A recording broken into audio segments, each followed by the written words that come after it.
How do the brands we see every single day, the ones we love, the ones maybe we used to love, even the ones we barely notice, how do they not just survive but actually thrive in this market? It's so fast-paced, so noisy. We're all consumers, obviously, but have you ever stopped to wonder how a company literally fights to keep its brand relevant, to grow, or even like come roaring back when it looks like it's dead? Today we're doing a deep dive into that whole fascinating and sometimes pretty cutthroat world of brand equity and product strategy. We've got some really comprehensive source material here for you. It's almost like getting a masterclass in how these companies think about their products, their brands. We're going to peel back the layers on how they fight for their lives, really. From, reviving some dying icon to launching a totally new idea into a world that might be pretty skeptical. Yeah, and our mission today really is to give you a shortcut to being genuinely well-informed about this stuff. We're going to pull out the most important nuggets of knowledge about managing brands, developing new things, understanding how you, the consumer, actually embrace them. You'll get some, I think, surprising insights into why companies make the choices they do, and you might just start seeing every single product on the shelf, well, in a totally new light after this. Okay, so let's start right there at the core. It's pretty obvious that how we react to marketing is like super tied to what we already know, what we remember about a brand. So if that knowledge is so critical, how do marketers make sure it's always, positive and strong, growing, not fading? That's the million-dollar question, right? It's the constant challenge of brand reinforcement. Basically, it's about consistently telling the story. What products does the brand represent? What are the core benefits it gives you? What need does it actually satisfy? But, and this is key, it's not just repeating the same old message. It's also about making sure the products themselves are genuinely superior and making sure that consumers form these really strong, positive, and unique connections, these associations with the brand. It's a real high-wire act, though. How do you keep moving forward, keep things fresh, compelling offerings, while also vigorously protecting that core identity, the thing that made people loyal in the first place?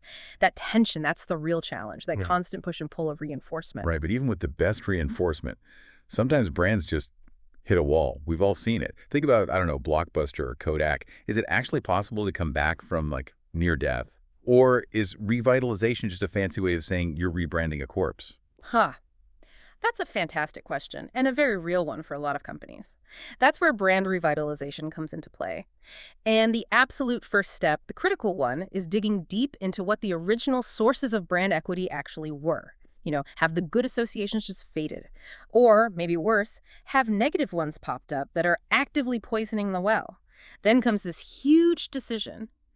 Do you try to stick with the old positioning that worked way back when, or do you make a really bold pivot, create something totally new? And it's not really black and white, it's more a spectrum, You can go back to basics, try to reignite what made the brand great originally, or you could attempt a full reinvention.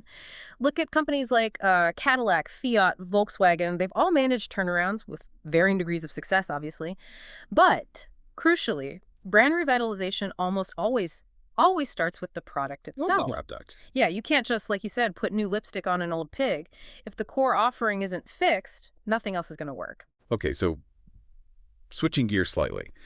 When a company comes up with a totally new product, they face this really basic question, Josh. What do we call it? Yeah. How do they decide? Give it a fresh name, connect it to something they already have. That feels like a massive decision. Oh, it absolutely is. It can make or break a launch. Marketers basically have three main choices here. One, develop completely new brand elements, name, logo, everything from scratch. Two, you can apply some existing elements from your current brands. Or three, use a combination, a mix of old and new. These choices define what we call the brand architecture, and there are generally three strategies within that. First, you've got individual or separate family brand names. People often call this a house of brands. Think of it like P&G. They have Tide, Pampers, Crest, lots of individual names under one corporate roof.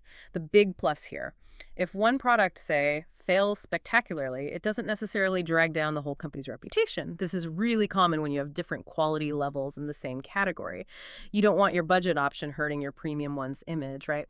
Makes sense. Second strategy is the corporate umbrella or company brand name. This is the branded house approach.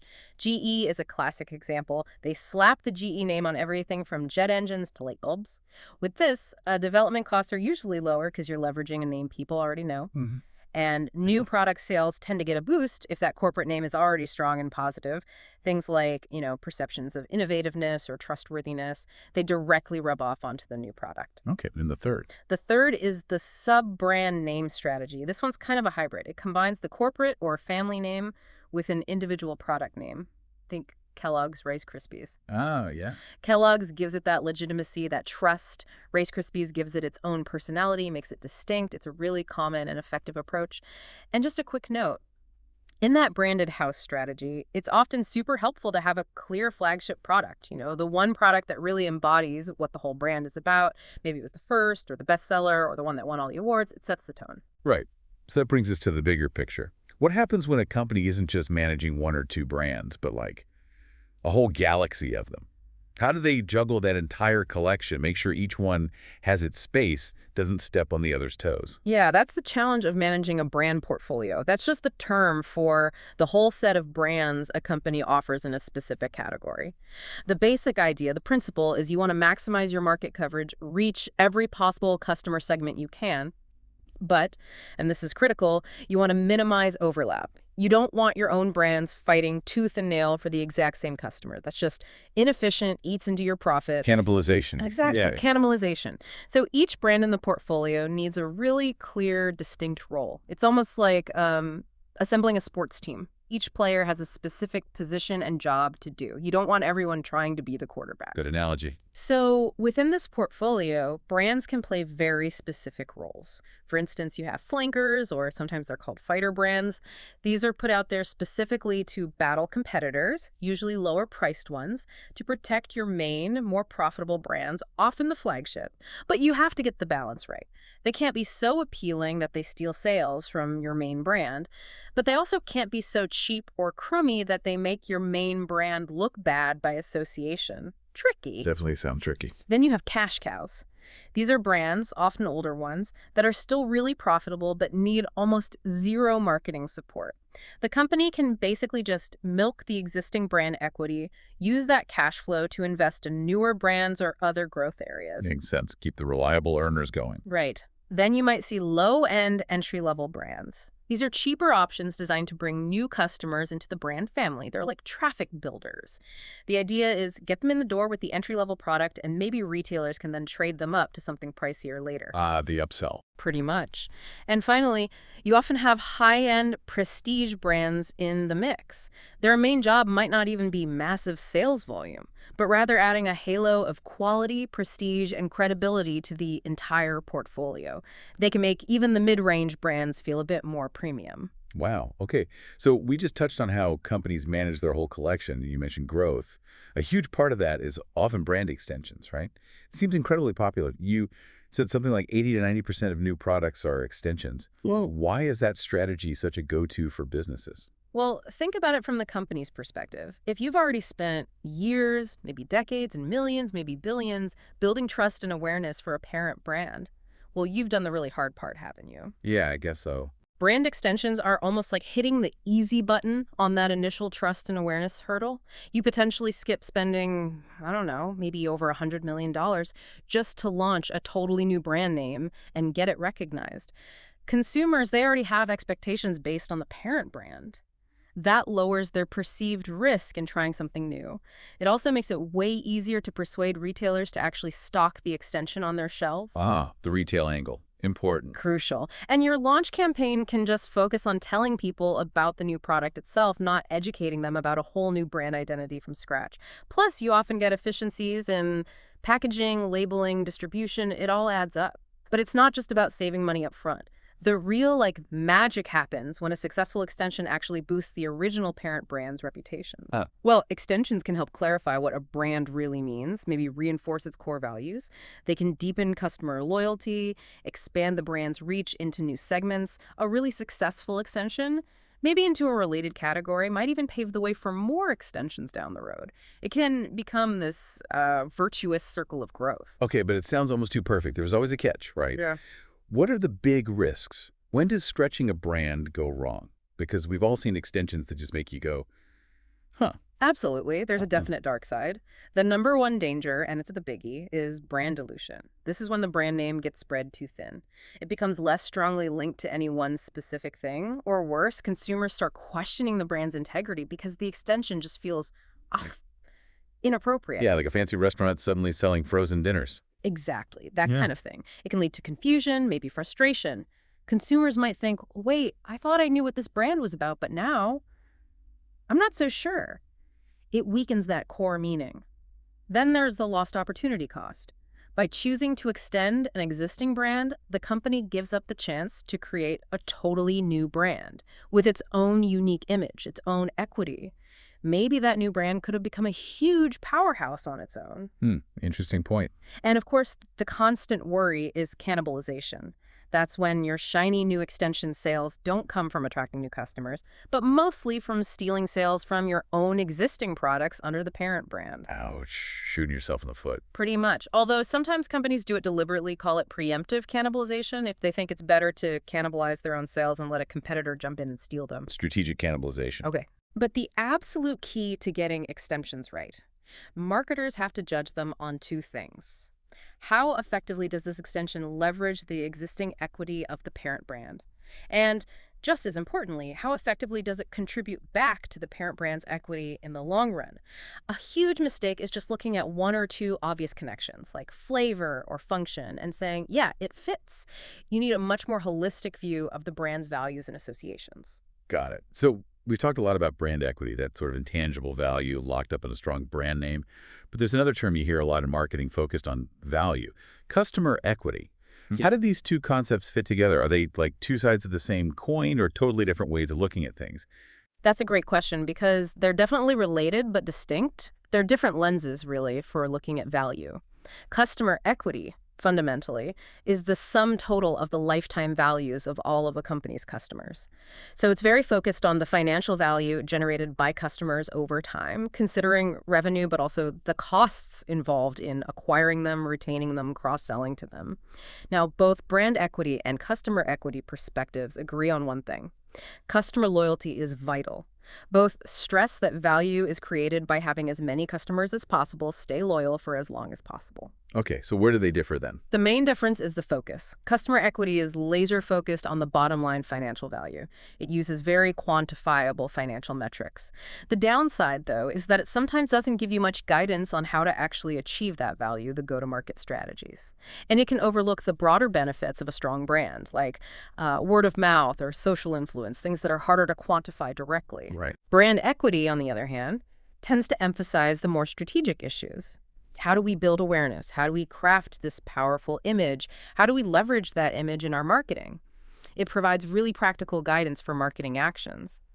The potential pitfall here is that managers might get so focused on the brand itself that they lose sight of the detailed analysis of individual customer behavior and value. So you need both perspectives. Absolutely. You really need both. You can think of it like this. Brands are kind of the bait that companies use to attract customers. Customers are the tangible profit engine that allows brands to actually monetize all that intangible brand value. They work hand in hand. Okay, makes sense. So moving beyond just managing brands, let's talk about overall growth. How do companies systematically push for more sales, more revenue? Because ultimately, that's the name of the game, isn't it? It really is. And there are lots of ways to approach growth. Marketing gurus Phil and Milton Kotler actually outline 8 broad strategies. Things like boosting market share, entering new markets, expanding internationally, even building a stellar reputation for, say, social responsibility can drive growth. But today, let's zoom in on one strategy that's often really effective and usually less risky than some others: growing the core. Growing the core. Okay, what does that mean exactly? It means focusing your energy and resources squarely on the products and markets that are already your most successful, your core business. It's about doubling down on what you know works best. Why do this? Well, it strengthens the brand's fundamental credentials, what it's known for. It usually leads to better economies of scale in production and marketing. And because you're building on success, it generally generates more profit with less risk compared to, say, launching into a totally unfamiliar product category. So sticking to your knitting, basically. In a smart way, yes, but it doesn't mean standing still. There are concrete ways to actively grow that core. Like what? Are there specific plays companies run? Yeah, David Taylor, a UK marketing expert, highlights three main ways, and our sources give some great examples. First, make the core of the brand as distinctive as possible. Think about Galaxy Chocolate versus Cadbury in the UK. Cadbury was the big, established player. Galaxy didn't just try to be another milk chocolate. They positioned themselves very specifically as your partner in chocolate indulgence. They focused on a more refined taste, sleeker packaging. They carved out a distinct, premium feeling space for their core product. Finding that unique angle. Exactly. Second, drive distribution through both existing and new channels. Look at Costa Coffee, the biggest coffee chain in the UK. They're not just in typical high street shops. They pushed into drive-thrus, sophisticated vending machines, even put outlets inside schools. They took their core offering coffee and made it available wherever their target customers might be. Meeting people where they are. Precisely. And third, offered the core product in new formats or versions. A perfect example is WD-40. Everyone knows that classic blue and yellow can, right? Yep, got one in the garage. Well, they introduced a smart straw version, same lubricant, but it has this built-in straw that flips up. It solves that annoying problem of losing the little red straw. Same core product, just a more convenient format that addresses a user pain point. That makes a lot of sense. Okay, you mentioned market share earlier. There's this fascinating kind of counterintuitive concept called double jeopardy. It totally flipped my understanding of market share when I first read about it. Can you break that down? It's not what you'd think. It really isn't, and it was popularized by Andrew Ehrenberg, a British academic. Double jeopardy basically says this: brands with a small market share get penalized twice. Twice? How? First, they simply have fewer buyers than brands with a large market share. That's the obvious part. But second, and this is the kicker, those fewer buyers also tend to buy the product less frequently. Wow. So they lose on both fronts. Exactly. They have fewer people buying, and those people aren't buying as often. Ehrenberg's work suggested that most of a brand's market share comes down to penetration, just the sheer number of people who buy it at least once, rather than deep loyalty and high repeat purchase rates, especially for brands that aren't strongly differentiated from competitors. So the implication for growth is what? Forget loyalty. Well, maybe not forget loyalty, but the implication is that the primary focus for growth, especially for smaller brands, should probably be on increasing the size of the customer base, getting more people to try it, rather than solely focusing on trying to get existing customers to buy more often. Interesting. So widen the net first. That's the general idea from Double Jeopardy. Now, it's worth noting, critics argue that if a brand is really well differentiated, truly unique, it might be able to escape this fate, or at least lessen the blow. But for many brands, it seems to hold true. Okay, let's shift focus a bit to the product itself. We all think we know what a product is, right? But marketers, they think about it in layers, building up from the basic need to all sorts of future possibilities. Can you unpack this customer value hierarchy? Yeah, absolutely. It's about understanding that customers aren't just buying a thing, they're buying a solution to a need or problem, and that has multiple levels. Marketers use this 5-level hierarchy. Let's use a hotel stay as an example. Level 1, the most fundamental, is the core benefit.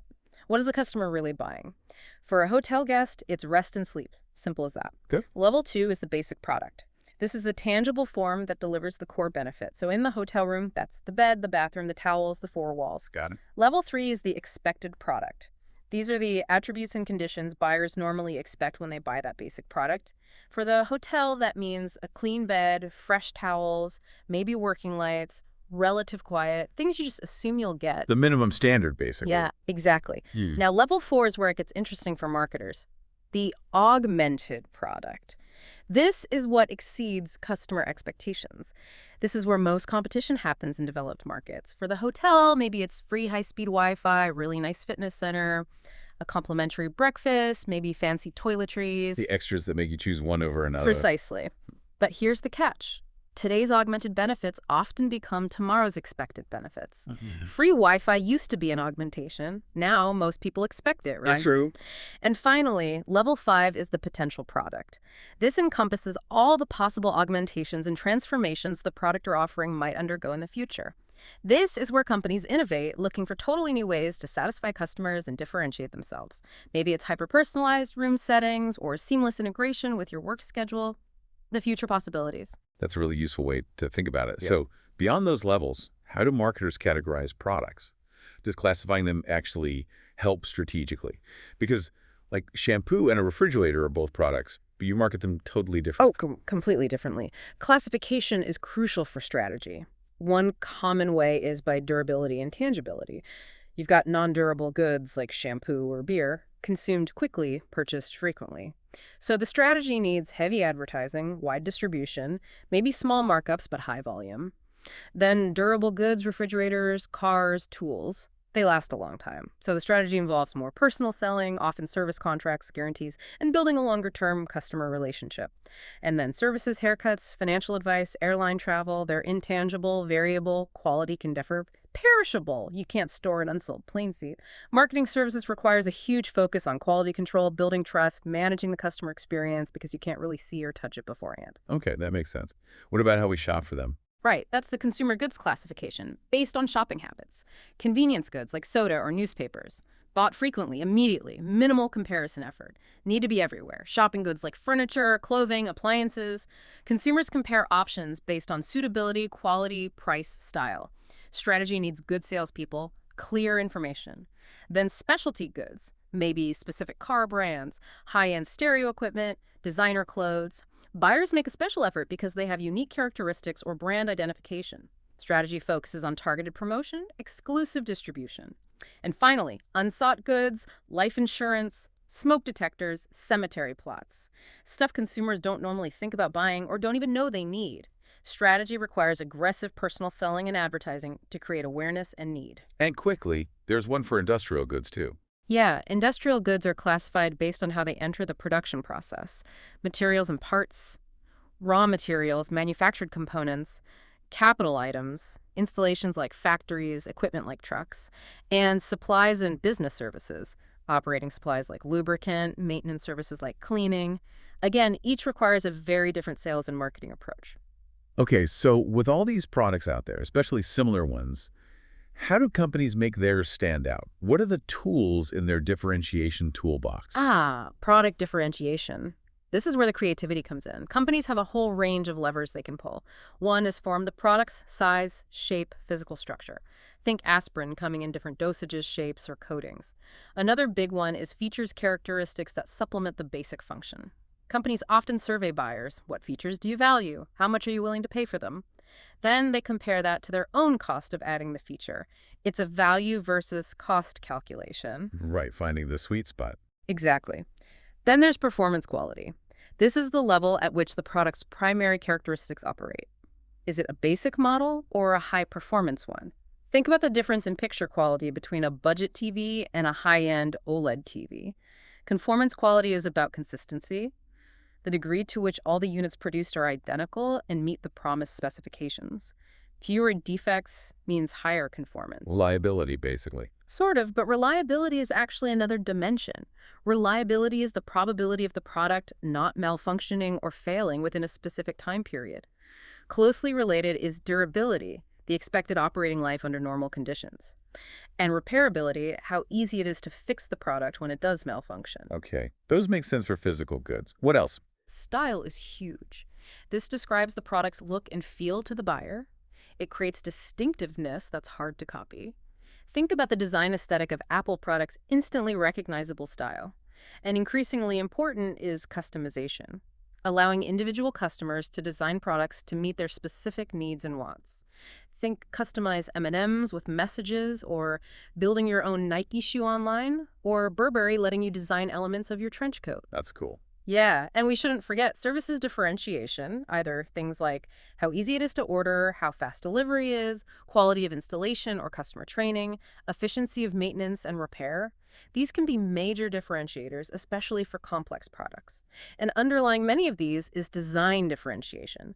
Design isn't just about looks, it's the totality of features that affect how a product looks, feels, and functions.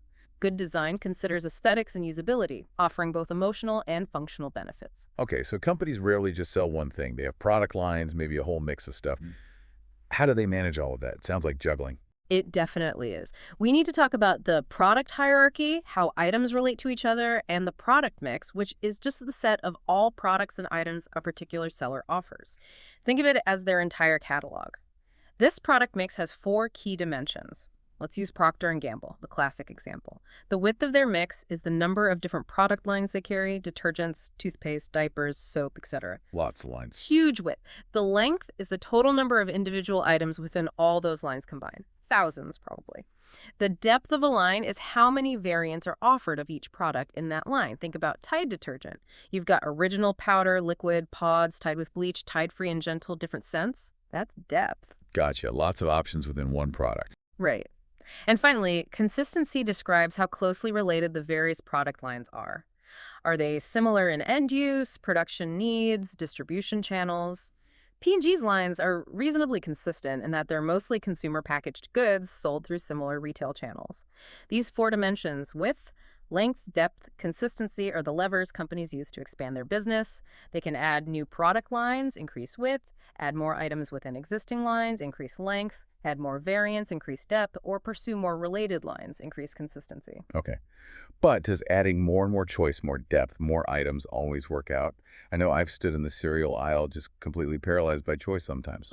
You and millions of others. That leads perfectly into this fascinating marketing insight: when less is more. Research consistently shows that while we think we want endless choice, having too many options can actually backfire. How so? It can lead to what psychologists call choice paralysis.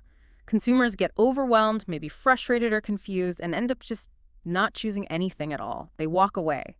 Even if picking something would have been better than nothing. Been there. Right. And even if they do choose, having too many options can increase the likelihood of post-purchase regret.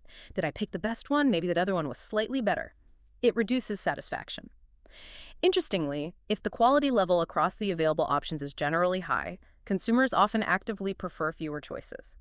And constantly changing products, adding minor variations all the time, can actually prompt customers to rethink their loyalty and maybe check out the competition. So bombarding people isn't always the best strategy. Especially, they note, for technology products where information overload is already a huge issue, sometimes simpler is genuinely better. Okay, so if companies aren't just constantly adding more, how do they strategically adjust their product lines over time? They use a few key tactics. One is line stretching. This means extending your product line beyond its current range. You can do a down-market stretch, introducing a lower-priced item to attract budget-conscious shoppers, or maybe fight off a low-end competitor. Like a car company introducing a more basic model. Exactly. Or you can do an up-market stretch, adding a higher-priced item to target a more affluent segment, achieve higher margins, or maybe just add some prestige to the whole line. Another common tactic is line filling. This means adding more items within the present range of the line. Why? Maybe to fill perceived gaps, utilize excess production capacity, satisfy dealers who want a fuller line, or certainly to block competitors from finding a niche. Plug in the holes. Pretty much. Then there's line modernization. This isn't about adding items, but continuously improving the existing products in the line. The trick here is timing. Do you overhaul the whole line at once or make gradual improvements? Get the timing wrong, and you could hurt sales of existing models or give competitors a heads up. Companies also engage in featuring. They might heavily promote a low-priced item to drive store traffic, or spotlight a high-end item to build the line's image. And finally, there's pruning. Regularly evaluating the line and dropping weak or unprofitable items to focus resources on the winners, optimizing the portfolio. That makes sense. And what about pricing when you have this whole mix? It can't just be about the cost of each item, can it? No, product mix pricing is much more strategic. There are about 6 common situations. First, product line pricing, setting price steps between the different items in a line based on cost differences, feature differences, and importantly, perceived value differences. Think different iPhone models at different price points. Right, clear tiers. Second, optional feature pricing, offering optional products, features, or services along with the main product. Cars are the classic example: base price plus extras like sunroofs, better sound systems, navigation. The add-ons. Third, captive product pricing. This is where you price a main product low, like a printer or a razor handle, but make your money on high markups for the necessary ancillary or captive products, like ink cartridges or razor blades. Can be effective, but risky if customers feel ripped off. The old razor and blades model. That's the one. Fourth, due-part pricing, used often by service firms. You pay a fixed fee plus a variable usage fee. Think your cell phone plan, a monthly base charge, plus maybe charges for extra data or international calls. Fifth, byproduct pricing. If producing something results in byproducts, like sawdust from lumber or certain chemicals from refining, you price those byproducts based on their value. If they have value, selling them can help lower the price of the main product. And sixth, product bundling pricing. Offering products together as a bundle, often at a reduced price compared to buying them individually. Think software suites, season tickets, or combo meals at a restaurant. Can be pure bundling, only available as a bundle, or mixed bundling, available separately and as a bundle. Okay, that covers a lot of pricing ground. Now we're seeing more and more brands kind of teaming up, right? What's the strategy there? Yeah, that's co-branding, sometimes called dual branding or brand bundling. It's essentially two or more well-known brands getting together on a single product or marketing campaign. Like you might see a car maker co-branding with a high-end audio company for the sound system. Or maybe Taco Bell and Doritos creating the Doritos Locos Taco. Oh, yeah, that was Huge. The advantages. Well, the combined strength of two brands can make the product more convincing, potentially generate bigger sales, open up opportunities for each brand, and maybe lower the cost of launching the product since you're leveraging existing awareness. But there must be downsides, too. Oh, definitely. The biggest risk is that you're tying your brand's reputation to someone else's. If the other brand messes up or gets bad press, it can rub off on you. You lose some control. Also, consumer expectations for a co-branded product are usually really high, so if it disappoints, the backlash can be worse. And sometimes it can just dilute what each individual brand stands for if they do it too often or with poorly chosen partners. There's also a special type called ingredient branding. This is where you create brand equity for materials, components, or parts that are inside other branded products. Like Intel Inside. Exactly like Intel Inside, or Gore-Tex in jackets, or Dolby noise reduction in audio equipment. The idea is that the ingredient brand lends credibility and quality perception to the host product.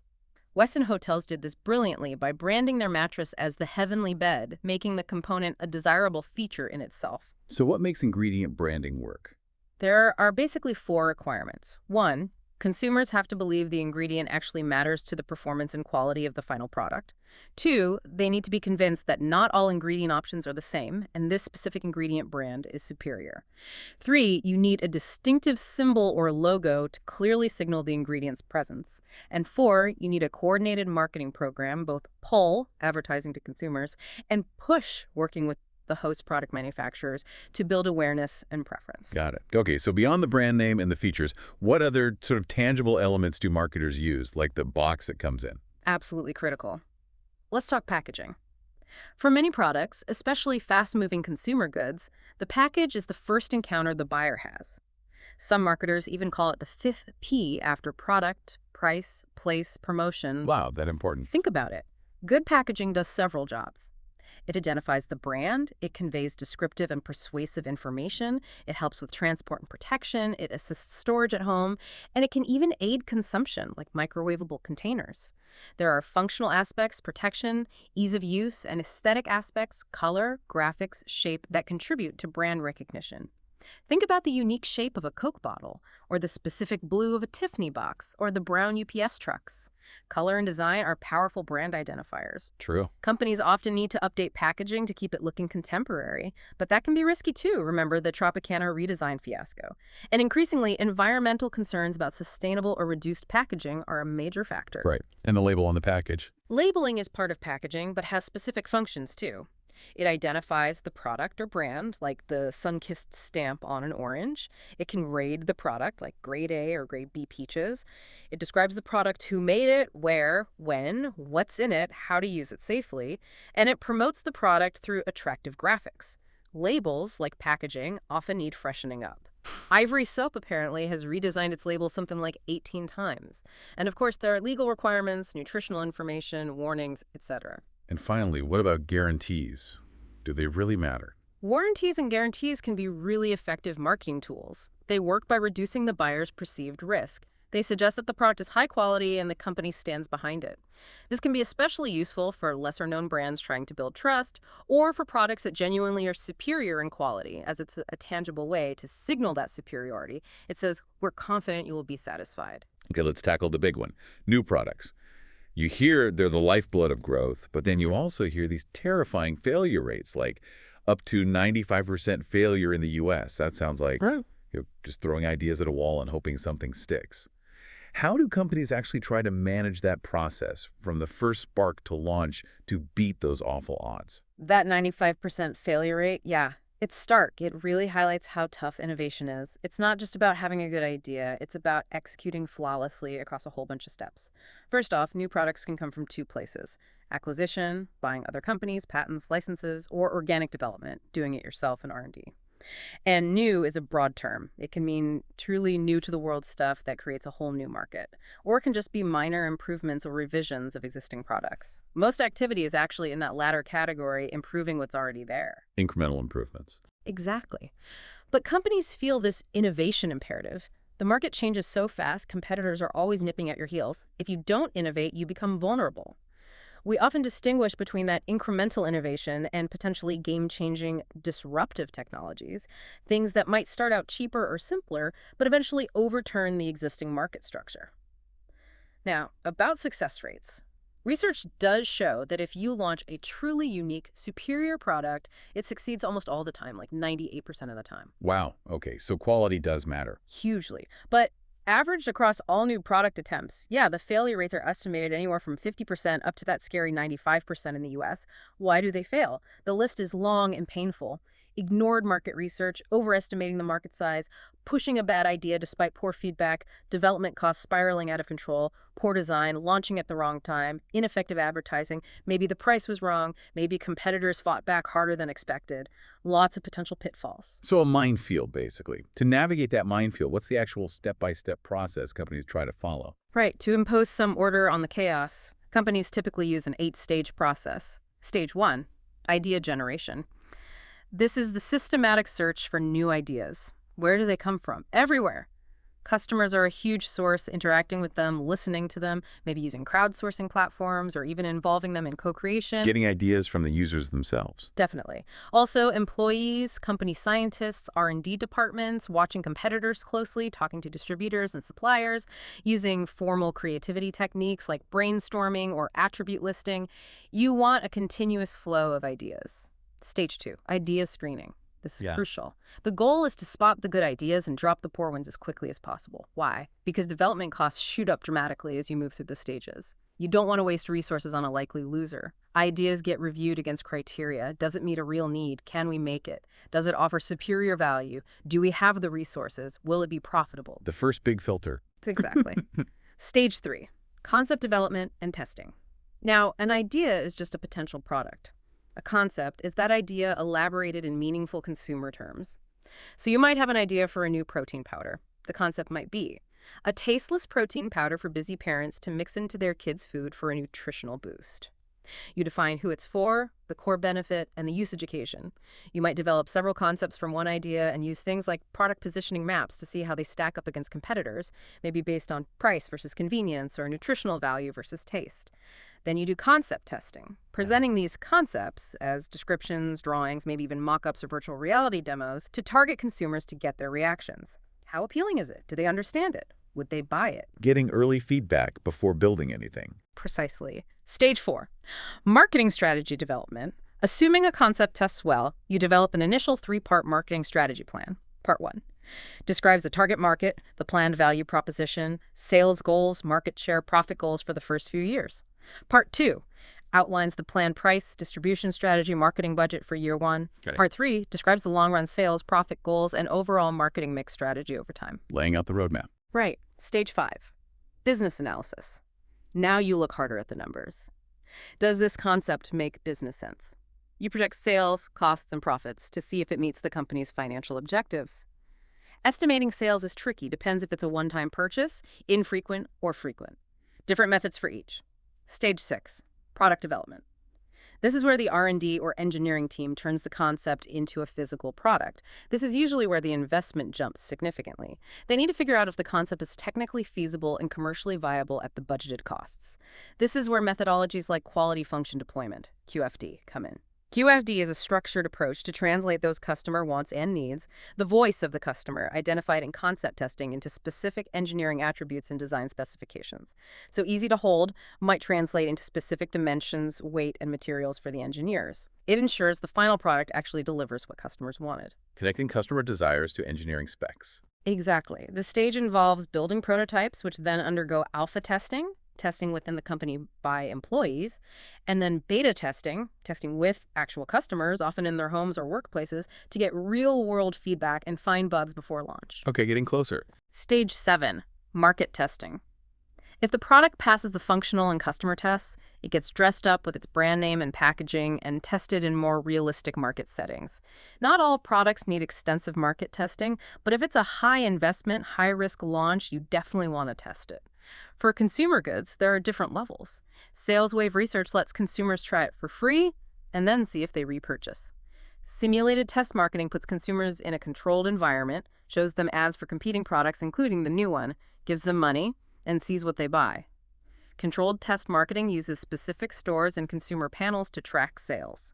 And full test markets involve launching the product and marketing program in a few representative cities to gauge the real-world response before a national rollout.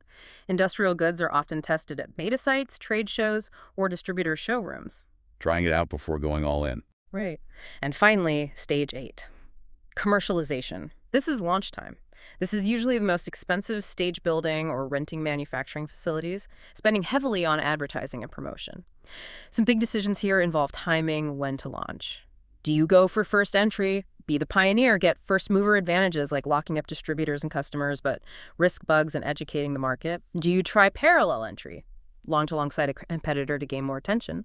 Or late entry, learn from the competitor's mistakes, maybe offer a better version? Each has pros and cons. Definitely. Yeah. Other decisions involve where to launch, a single location, a region, nationally, internationally. This is the market rollout plan. And increasingly, for global companies, the trend is towards near simultaneous global rollouts to maximize impact and preempt competitors worldwide. Wow.